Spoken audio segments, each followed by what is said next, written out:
தேவர்களும் அஞ்சும் வலிமையை கொண்ட ஒரு சக்தி வாய்ந்த போர் வீரனின் கதை இது.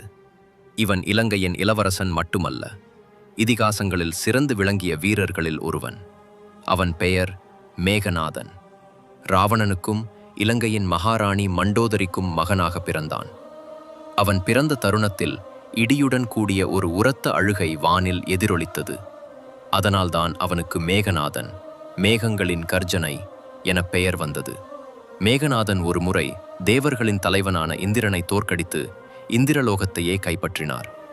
இதனால் பிரம்மா அவருக்கு இந்திரஜித் எனும் பட்டத்தை வழங்கினார். இந்திரனை வென்றவன் என்று பொருள்.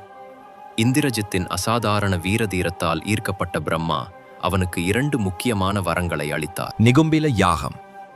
ஒவ்வொரு போருக்கு முன் இந்த யாகத்தை முடித்துவிட்டால் யாராலும் அவனை வீழ்த்த முடியாது. அவனை யாராவது யாகத்தின் போதே தடுத்து போருக்கு அழைத்தால் மட்டுமே அவன் தோல்வி அடைவான். மேலும் 14 ஆண்டுகள் தூங்காத ஒருவனால்தான் அவனை கொல்ல முடியும். இந்திரஜித் நாகாஸ்திரத்தால் ராமரையும் லட்சுமணனையும் வீழ்த்தினான். கருடனின் உதவியால் இருவரும் மீண்டனர். பின்னர் பிரம்மாஸ்திரம் கொண்டு மீண்டும் லட்சுமணனை வீழ்த்தினான். ஆனாலும் அனுமன் கொண்டு வந்த சஞ்சீவி மூலிகையால் லட்சுமணன் உயிர் பிழைத்தார். ஒவ்வொரு போருக்கும் முன் நிகும்பில் யாகம் செய்வதை விபீஷ்ணன் காட்டிக் கொடுக்க அனுமனின் வழிகாட்டுதலில் லட்சுமணன் யாகத்தை தடுத்து நிறுத்தி போருக்கு அழைத்து அவனை கொன்றான். இவன் கதையின் முடிவு தோல்வியாக அல்ல, அது ஒரு உயர்ந்த வாழ்க்கை தர்மத்தின் போர், வீரம் மற்றும் மரணத்திற்கும் மேலான பெருமையின் எடுத்துக்காட்டு.